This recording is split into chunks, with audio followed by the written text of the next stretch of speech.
Bismillahirrahmanirrahim. Assalamualaikum warahmatullahi wabarakatuh. Alhamdulillah wassalatu wassalamu ala Rasulillah la nabiyya ba'dah. Syukur kita kepada Allah Subhanahu wa taala pada zuhur yang penuh dengan keberkatan ini kita dapat melaksanakan salat zuhur, i'tikaf dan kemudian tadarus Al-Qur'an. Ini merupakan anugerah yang diberikan Allah kepada orang-orang yang dicintai. Siapakah orang-orang yang dicintai itu? Ya Bapak Ibu, ya saya, kita yang hadir menikmati Maidatur Rahman, indahnya kajian santapan rohani Al-Quran di siang hari ini. Shalawat dan salam kita sampaikan kepada Nabi Muhammad Sallallahu Alaihi Wasallam, uswatun kita, teladan kita, bagaimana beribadah dengan penuh keikhlasan, bagaimana beribadah dengan penuh kebahagiaan, dan akhirnya beribadah menembus jangkauan tidak saja dunia yang fana ini, tapi juga akhirat yang kekal dan abadi nantinya. Allahumma sholli wa sallim wa barik alaih. Bapak-bapak, ibu-ibu, sahabat-sahabat inspirasi yang dirahmati Allah, pada zuhur hari ini kita membahas surat Az-Zumar, surat ke-39 ayat 1 sampai dengan 4. Setelah beberapa bulan atau beberapa minggu kita membahas surat Shad, surat ke-38. Hari ini kita berpindah ke surat 39 ayat 1 sampai dengan 4. Tema kita beribadah, al-ibadatu lillah, beribadah kepada Allah dengan hati yang penuh ikhlas, mukhlishon lahuddin, surat Az-Zumar ayat 1 dengan 4. Mari sama-sama kita membaca firman Allah ayat 1 dan 4 ini. Kita mulakan dengan ta'awuz. A'udzubillahi minasyaitonir rajim. Bismillahirrahmanirrahim. Tanzilul kitabi minallahil azizil hakim. Inna anzalna ilaikal kitaba bil haqqa fa'budillaha mukhlishan lahuddin. Ala lillahid dinul khalis walladzina takhadhu min dunihi awliya'a ma na'buduhum illa liyuqarribuna ilallahi zulfa innallaha yahkumu bainahum fima hum fihi yakhtalifun. Innallaha la yahdi man huwa kadzibun kaffar. Lau aradallahu an yattakhidha waladan lastafa mimma yakhluqu ma yasha'u subhanahu wallahul wahidul qahhar. Shadaqallahul azim. Kita mulakan dari ayat pertama, bagaimana supaya beribadah tulus ikhlas. Allah Subhanahu wa taala menyatakan tanzilul kitabi minallahil azizil hakim. Al-Qur'an itu tanzilun, diturunkan, minallahi, dari Allah Maha Perkasa, Maha Bijaksana, Al-Aziz, Al-Hakim. Artinya agar beribadah ikhlas semata-mata karena Allah, kenalilah Allah Subhanahu wa ta'ala. Tak kenal maka tak sayang. Bagaimana kita mencintai seseorang kalau kita tak kenal dia? Bagaimana kita mengenal Allah? Baca buku yang diturunkan Allah. Apa buku yang diturunkan Allah? Al-Quranul Karim. Tanzilul kitabi minallah. Al-Quran itu clear jelas, bukan buatan Nabi Muhammad Sallallahu Alaihi Wasallam, bukan juga olah dari malaikat Jibril, bukan diciptakan oleh manusia, tapi jelas di sini Allah Subhanahu wa taala menyatakan tanzilul kitabi minallah. Jadi supaya ikhlas kita mengenal Allah, dan dari Al-Quran yang kita kenal kita beribadah semata-mata karena Allah. Kenapa kita harus berbuat karena Allah? Karena Allah memiliki sifat 99 yang dikenal dengan Al-Asma Al-Husna. Tapi diantara 99 terkait dengan kitab sucinya Al-Quran, Allah menyebutkan Al-Aziz Al-Hakim. Terkadang kita menemukan Ar-Rahman Ar-Rahim. Terkadang juga kita menemukan Sami'un Basir. Tapi kenapa di sini Allah memilih Al-Aziz Al-Hakim? Karena ini terkait dengan kitab sucinya Al-Quran, bahwa kalamullah, firman Allah, wahyu Allah itu, dan pesan-pesan moral yang ada di dalamnya untuk menegaskan bahwa Allah itu maha perkasa, al-ghalib la maghluba alaih, menang dan tak terkalahkan. Terkadang Bapak Ibu yang dirahmati Allah, kita menemukan orang yang super body, super power, one man show. Dia perkasa dan absolut kuat, tak tergoyahkan, tak tergantikan, cuman arogan. Sayangnya keras kepala, sayangnya tak mau disalahkan, tak mau dikoreksi.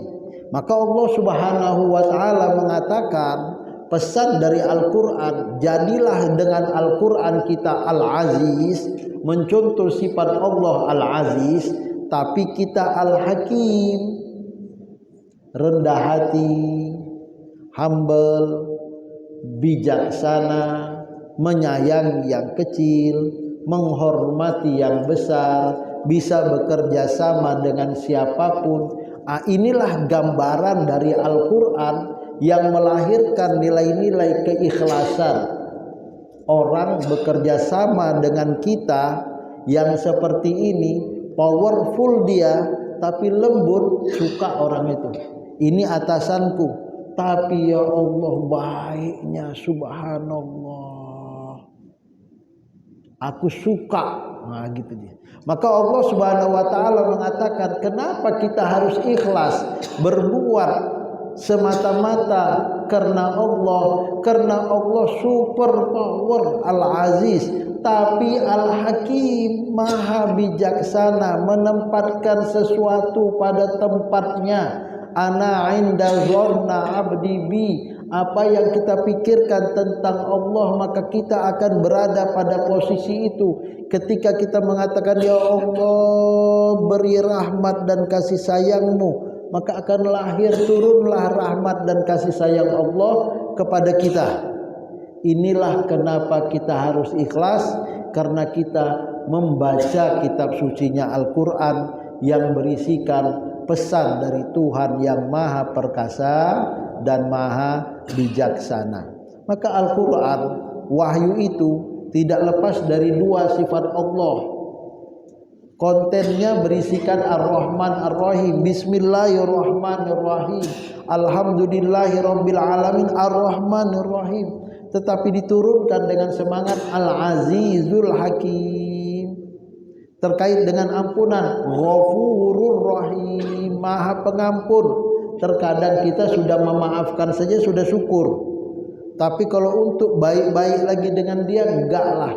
Tapi Allah Subhanahu wa taala mengatakan, aku Ghafur, aku Rahim, ku ampuni segala dosa kalian, dan aku Tuhan maha pengasih, tidak ada yang lebih kasih dan sayang melebihi aku. Di sini Al-Aziz Al-Hakim, dua sifatnya, maha pengasih, maha perkasa dan penuh ilmu dan maha bijaksana. Maka kitab suci Al-Quran ya, hati yang ikhlas, bagaimana kita bisa menjadi mukhlis? Panduannya Al-Quran. Kita tahu apa yang Allah mau. Bagaimana kita tahu apa yang Allah mau? Baca bukunya. Buku wajibnya apa? Al-Quran. Maka kemanakah kan kau cari ketenangan itu? Dari keikhlasan melahirkan ketenangan. Allazina amanu wa tatma'inna qulubuhum bi dzikrillah. Orang yang beriman dan hati mereka penuh dengan ketentraman, ala bi dzikrillah tatma'innul qulub. Dengan zikir, dengan membaca Al-Quran, dengan sholat, dengan mengucapkan la ilaha illallah, merenungi betapa kuasanya Allah, betapa bijaksananya Allah, hati akan damai. Tatmainnul qulub. Ini yang pertama. Yang kedua, bagaimana Al-Quran tadi akhirnya melahirkan keikhlasan. Inna anzalna ilaikal kitaba bil haqq. Sungguh kami menurunkan kepadamu wahai Nabi Muhammad kitab suci Al-Quran dengan benar. Pertama kali Bapak Ibu Al-Quran turun kepada Nabi Muhammad sallallahu alaihi wasallam. Selanjutnya Al-Quran turun kepada bapak-bapak, kepada ibu-ibu, kepada saudara-saudara, kepada kita semua umat Islam, kepada seluruh manusia. Inilah disebutkan ilaika. Jadi ilaika bukan saja untuk Nabi Muhammad sallallahu alaihi wasallam, itu untuk Nabi Muhammad. Bukan untuk saya, tidak. Al-Quran itu kata anak zaman sekarang gue banget gitu loh. Al-Quran itu my lifestyle, gaya hidup saya ya Al-Quran. Kenapa? Saya mau dicintai Allah. Tidak ada solusinya, caranya kecuali paham Al-Quran. Inna anzalna ilaika. Kuturunkan ini untukmu, untukmu, untukmu, untukmu. Jadi bukan untuk orang lain, untuk saya. Al-kitab bil haqqi, benar 100%. Bapak Ibu yang dirahmati Allah, kita menemukan sekarang foto itu tidak bisa kita yakini 100% itulah dia. Kalau dahulu kalau sudah difoto bisa jadi barang bukti, sekarang tidak. Orang bisa rekayasa foto itu. Badannya badan siapa, mukanya muka siapa.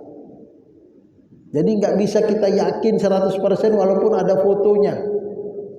Yang bisa kita yakini sekarang 100% adalah Al-Quranul Karim bil haqqi la raiba fihi. Zalikal kitabu la raiba fihi. Al-Quran itu tidak ada keraguan di dalamnya. Jadi Bapak Ibu yang dirahmati Allah, bagaimana melahirkan keikhlasan? Kalau Bapak Ibu dan saya masih ragu dengan Al-Quran sebagai firman Allah, gak jadi. Bagaimana saya bisa mencintai istri saya kalau saya masih curiga dengan dia? Gak jadi itu. Bagaimana Bapak dicintai oleh istri Bapak kalau Bapak masih dicurigainya? Gak bisa itu. Maka cinta tulus itu harus percaya 100%. Tidak ada dusta di antara kita. Ya, maka bagaimana kita mengikhlaskan ibadah karena Allah? Kita yakini Al-Quran 100% la raiba fihi bil haqqi, dengan benar. Maka kalau kita yakin Al-Quran benar 100%, di dalamnya ada berita tentang surga. Surga adalah benar dan saya ingin meraih surga. Allah adalah benar dan ingin meraih ridhonya. Neraka adalah benar, saya jauh darinya. Murka Allah adalah benar, saya tak ingin masuk ke dalam murka Allah. Maka fa'budillaha mukhlishan. Masuklah barang itu. Beribadah kepada Allah dengan penuh ikhlas, murni, semata-mata karena Allah. Lahuddin. Apa arti lahuddin? Baginya agama, baginya pembalasan, Din disebut juga dengan balasan. Maliki yaumiddin, pemilik hari pembalasan. Artinya ketika Bapak Ibu dan saya berbuat ikhlas, murni, semata-mata karena Allah, itu bukan berarti kita tak dibayar, tak dibalas loh. Yang membalas Bapak Ibu dan saya Allah. Lahu, kita berbuat untuknya dan dia balas. Artinya orang ikhlas itu cerdas, dia gak mau recehan, dia mau yang besar. Apa upah kita besar itu? Upahmu besar di surga. Jadi kita menemukan begitu, orang gak mau dibalas ketika dia dibantu. Karena apa? Karena saya menginginkan upah yang besar di surga. Inilah dia ikhlas. Mukhlishon lahuddin. Jadi mukhlishon bukan titik, lahuddin, bagimu pembalasan dari siapa? Dari Allah Subhanahu wa ta'ala. Kalau Allah Maha Perkasa, kalau Allah Maha Bijaksana, masa kita ragu akan balasan Allah? Kalau ragu, balik lagi ke poin yang tadi, ya, ilaikal kitaba bil haqqi. Kalau ragu udah gak usah ikhlas, gak usah ibadah lah. Clear sekali surah Az-Zumar ini. Jadi kenapa kita harus ibadah ikhlas? Karena Bapak Ibu, Allah lebih dahulu ikhlas loh. Sebelum Allah nyuruh kita untuk ikhlas, memurnikan perbuatan hanya karenanya, Allah terlebih dahulu ikhlas. Di mana itu kita temukan? Surat Al-Ikhlas. Surat Al-Ikhlas itu surat tauhid. Artinya begitulah ikhlas Allah, sehingga dia satu, tidak dua, tidak tiga, tidak punya anak, tidak diperanakkan, tidak punya sekutu. Supaya apa? Supaya dia menjadi tempat kita bergantung. Allahu Somad, lam yalid walam yulad. Padahal Allah bisa punya istri, bisa punya suami, bisa punya anak, bisa punya pasangan, bisa punya teman, tapi dia mau Bapak Ibu lah menjadi temannya secara kedekatan. Inna akramakum indallahi atqakum. Artinya Allah menyuruh kita ikhlas. Dia adalah sampel ikhlas yang paling sempurna.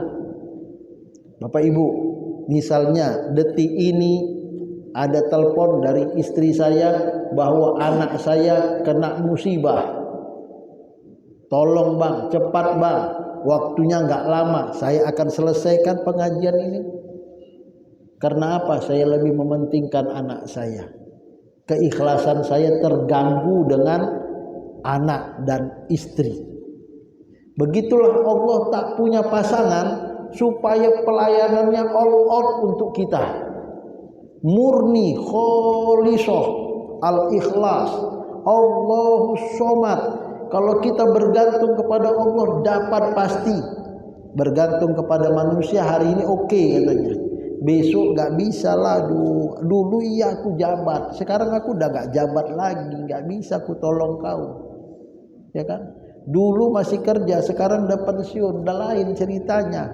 Banyak hal lah ketika kita bergantung kepada manusia, tapi tidak kepada Allah. Maka mukhlishon lahuddin. Maka yang kedua, inspirasi penting dari diturunkan Al-Quran adalah menyembah Allah secara tulus dan ikhlas itu membahagiakan. Jadi ikhlas itu bukan beban loh. Ikhlas itu bahagia. Karena kita bergantung kepada hablum minallah yang tak putus. Bergantung kepada manusia, terkadang hari ini kuat, besok lepoh dia. Hari ini oke, besok gak oke dia. Hari ini waktu senang-senang dibilangnya iya, besok lagi suntuk. Kau macam kau aja yang mau ku tolong, aku lagi suntuk katanya, ya kan. Macam lah, namanya juga manusia. Ya, Bapak itu berubah, bukan berubah, kau tak tahu kapan masuknya. Kan itu masalahnya terkadang. Maka yang kedua, tadabbur Al-Quran cara bijak. sampai pada titik ikhlas beribadah karena Allah. Maka kita penting tadabbur Al-Quran di bulan suci Ramadan ya.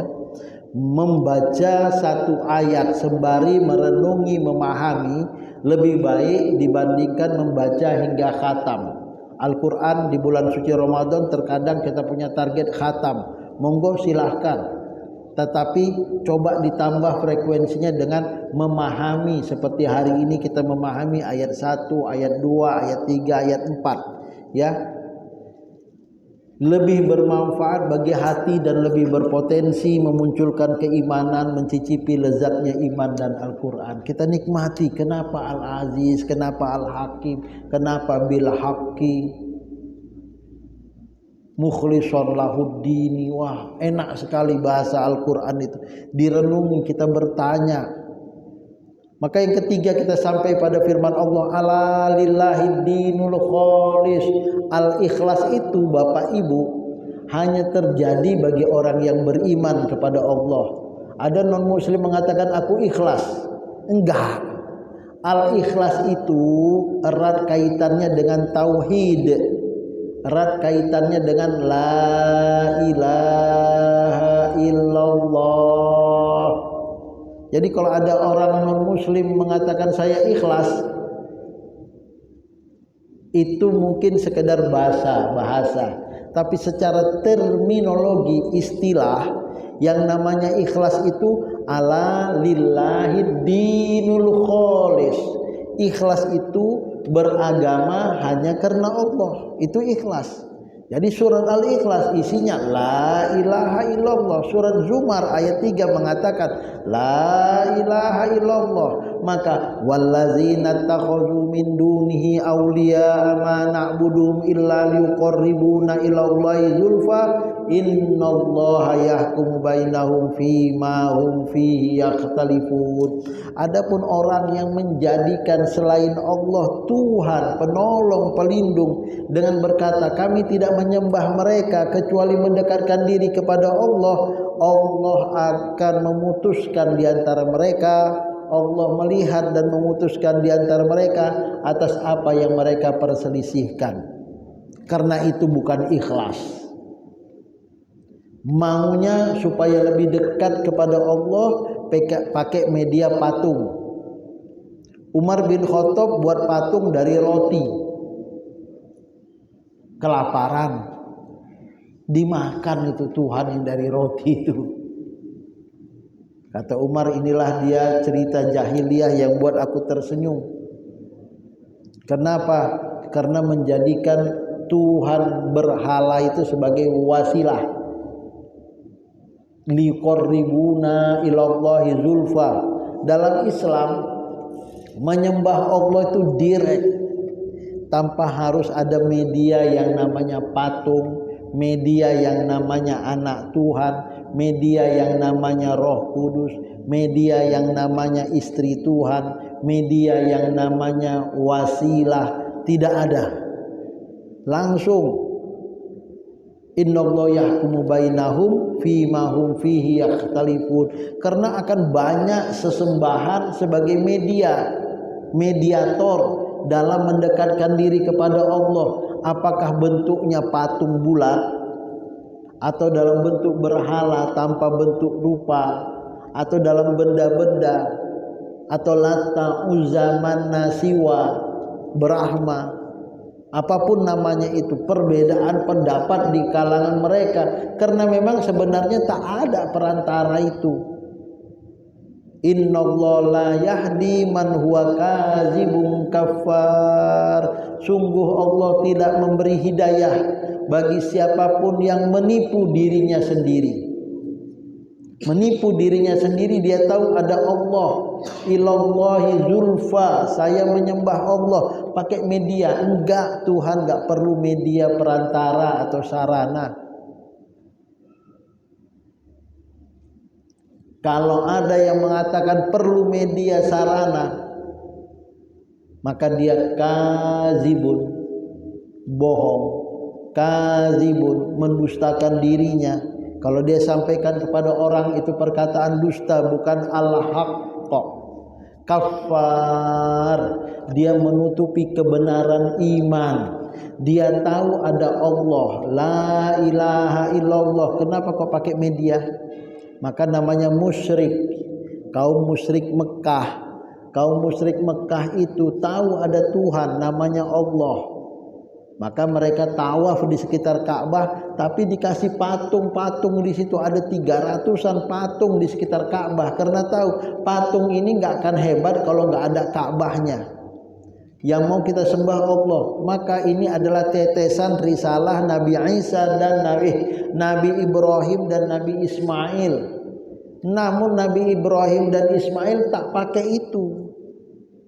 Maka datang Nabi Muhammad untuk mensterilkan itu, mengikhlaskan kembali. Inilah dia ikhlas, ya, beribadah atau berbakti hanyalah kepada Allah.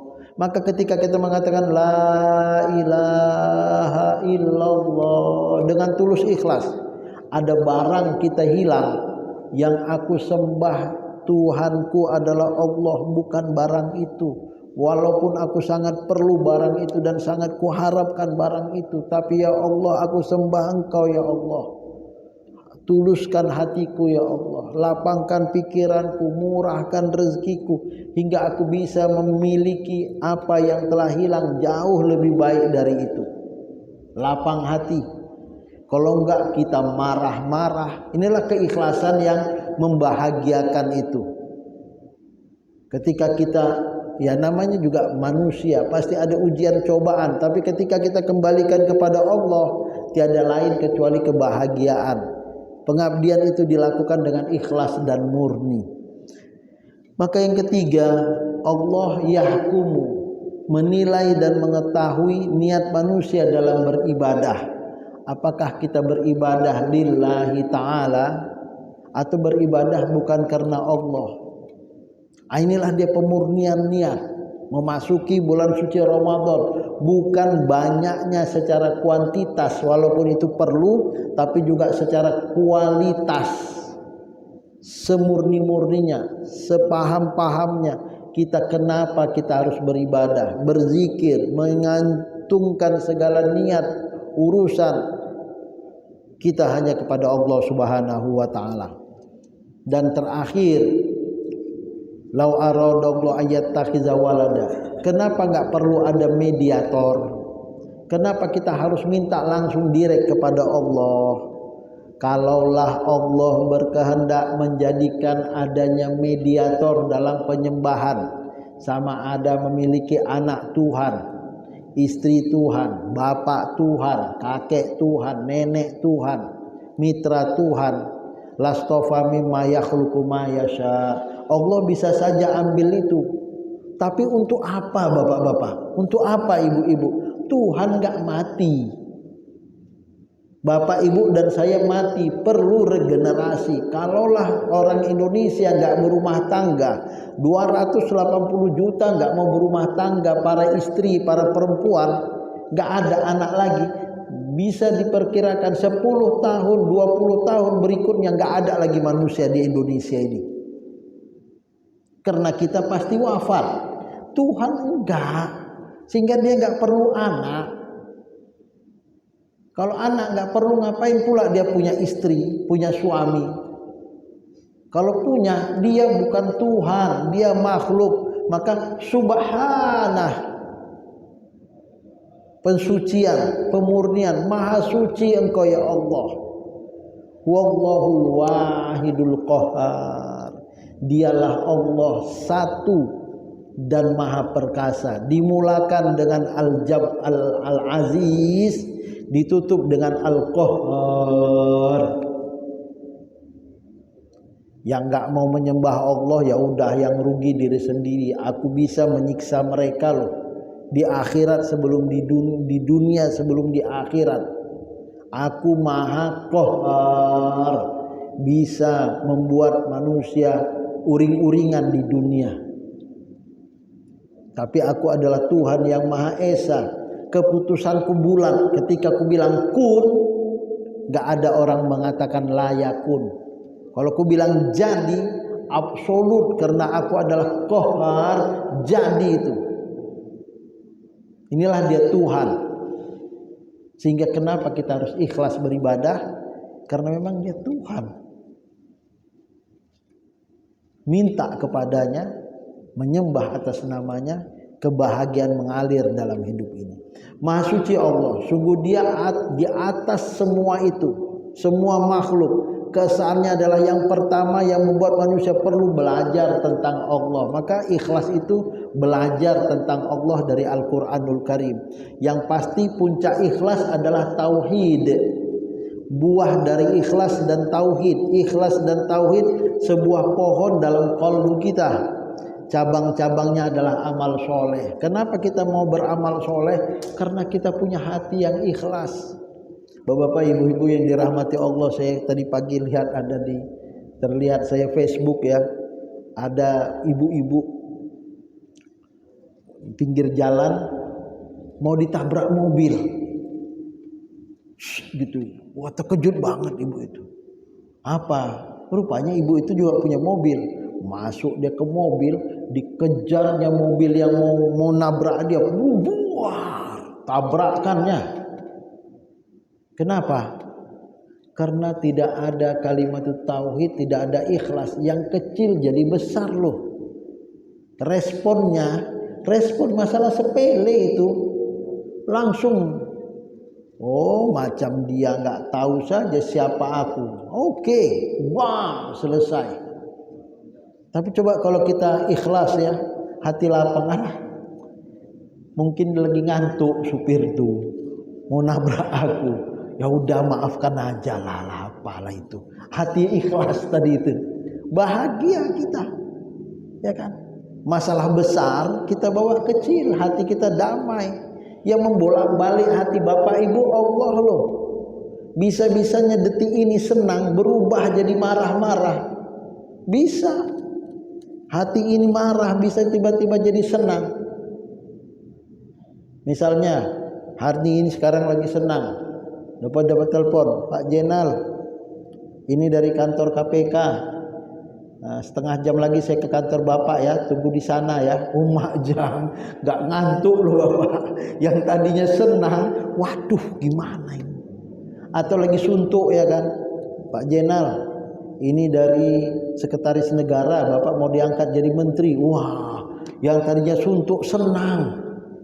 Siapa yang membolak-balik hati itu? Allah. Maka ketika kita respon positif, beribadah karena Allah, pasti bahagia. Amal soleh enak kita lakukan. Inilah yang bisa kita sampaikan. Dengan demikian beribadah kepada Allah dengan hati yang tulus ikhlas. Pertama, kita punya buku panduan bagaimana ikhlas, yaitu Al-Quran. Tadabbur, ikhlas akan sampai. Kedua, ketiga, Allah tahu niat dalam ibadah kita. Maka tuluskan niat kita kepada Allah. Puncak keikhlasan, kapan Bapak Ibu dan saya ikhlas? La ilaha illallah. Dengan hati tulus ikhlas, bahagia akan mengalir dalam hidup di dunia dan di akhirat kelak. Bapak Ibu yang dirahmati Allah, hari ini senang tiba-tiba berubah menjadi sedih. Yang lebih parahnya, pagi masih beriman, sore murtad loh. Udah berpindah agama. Maka kata Nabi Muhammad SAW, bagaimana tipsnya supaya kita yang baik ini jangan sampai murtad lah. Supaya kita yang baik ini jangan keluar dari jalur Islam.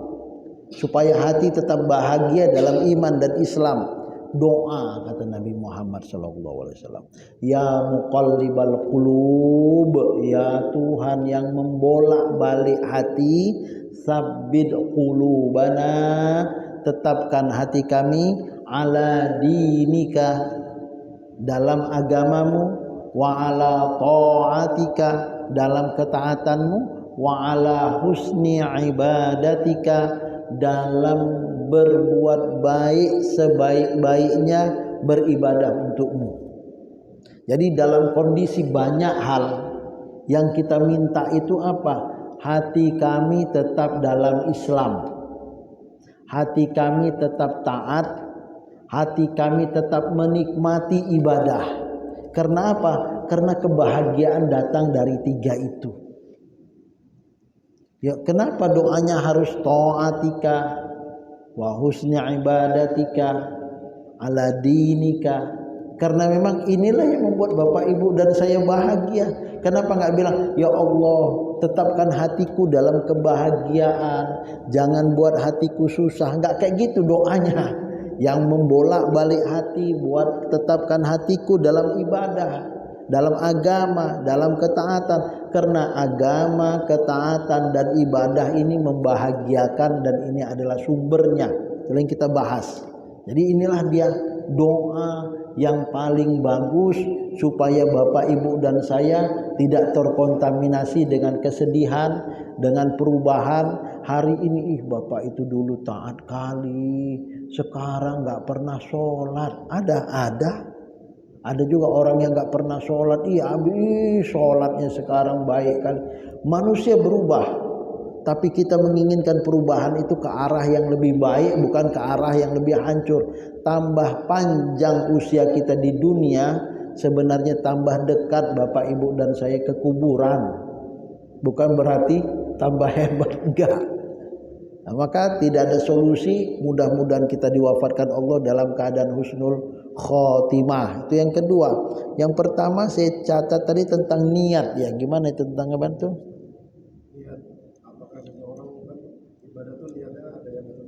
Iya. Iya, jadi niat itu ada dua ya. Misalnya yang bisa kita pahami, niat beribadah kepada Allah dengan bekerja di Pelindo untuk membantu orang tua kita yang hidupnya tak senyaman kita. Saya bekerja untuk membahagiakan orang tua. Maka kata Nabi Muhammad SAW, huwa fi sabilillah. Dia bekerja di jalan Allah. Saya bekerja di Pelindo, niatnya supaya saya hidupnya mapan, tidak mengemis kepada orang tua, tidak menyusahkan ayah emak saya. Maka kata Allah, kata Nabi Muhammad, huwa fi sabilillah. Saya bekerja di Pelindo supaya anak istri saya cukup gizinya, bagus sekolahnya, bisa beribadah, menunaikan ibadah haji dan umroh. Maka kata Nabi Muhammad, huwa fi sabilillah. Kemudian sahabat bertanya, mana yang di jalan setan itu wahai Nabi Muhammad? Kau bekerja untuk sombong-sombongan, untuk gagah-gagahan, untuk angkuh-angkuhan, untuk pamer, flexing, wa fi sabilis syaiton. Jadi niat kita selama paralel menuju kebaikan, amal soleh, ridho Allah, itu adalah baik, ikhlas karena Allah. Tapi aku berbuat bukan karena Allah, itu karena Allah itu. Ya kan? Saya suka dengan istri saya, maka saya nikah. Saya nikah karena istriku cantik kali. Iya, itu halal, disuruh Allah, itu karena Allah. Maka kata Nabi Muhammad, apakah kalau kau letakkan kemaluanmu di tempat yang haram, bagaimana hukumannya? Maka ketika kau letakkan itu di tempat yang halal, maka itu adalah ibadah karena Allah. Nah, itu dia. Jadi kalau itu baik, fisabilillah. Kalau itu tak baik, fisabilis syaiton. Tapi ada yang baik bukan karena Allah. Itulah dia kesombongan, keangkuhan, itu dilarang. Tapi kalau kita berbuat baik seperti bekerja di Pelindo ini supaya memberi rezeki yang halal pada istri dan anak-anak atau pada suami dan keluarga, maka itu adalah satu jalur rel kereta api, ada jalur kiri, ada jalur kanan, semuanya menuju kepada ridha Allah. Inilah yang kita pahami dengan niat, bahwa innamal a'malu binniyat. Ada yang memahami begitu, ada innamal a'malu binniyah. Artinya apa? Ada satu pekerjaan niatnya cuma satu, lillahi ta'ala. Tapi ada satu pekerjaan niatnya banyak, bin niat, banyak niat. Tapi niat yang banyak itu dikumpulkan semua menjadi satu lillahi ta'ala. Contohnya kita kesyukuran. Ini ada rezeki sedikit. Ini kesyukuran naik pangkat. Anakku lulus ujian yang satu lagi mau nikah, yang satu lagi mau sunat. 5 cara dikumpulkan, ya kan? Namanya kesyukuran. Mana yang betul? 5-5-nya betul. Yang nggak boleh acara itu untuk sombong-sombongan. Ini yang bisa kita sampaikan. Mudah-mudahan kita dapat pemahaman bagaimana niat tulus ikhlas karena Allah. Semakin banyak kita memiliki niat-niat yang baik, semakin besar pula lah peluang untuk mendapatkan kebahagiaan. Namanya wa amma bi ni'mati rabbika fahaddis. Adapun nikmat Allah bagikan. Ini bagian dari keikhlasan. Wallahu a'lam.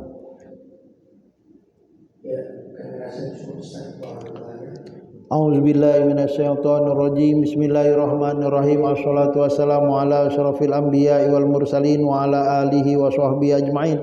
Allahumma ja'alil Qur'anal 'azima rabi'a qulubina wa nura sudurina wa jala'a ahzanina wa zahaba humumina. Allahumma habib ilainal iman wa zayyinhu fi qulubina wa karrih ilainal kufra wal fusuq wal isyan wa ja'alna minar rasyidin. Allahumma ja'al jam'ana hadza jam'an marhuma wa tafarruqana min ba'dihi tafarruqan ma'suma. Rabbana ighfir lana wa liwalidayna warhamhuma kama rabbayana shaghira. Rabbana atina fid dunya hasanah wa fil akhirati hasanah wa qina azabannar. Subhana rabbika rabbil izzati amma yasifun wa salamun alal mursalin walhamdulillahi rabbil alamin. Taqabbalallahu minkum minna wa minkum taqabbal ya karim. Terima kasih, mohon maaf. Wassalamualaikum warahmatullahi wabarakatuh.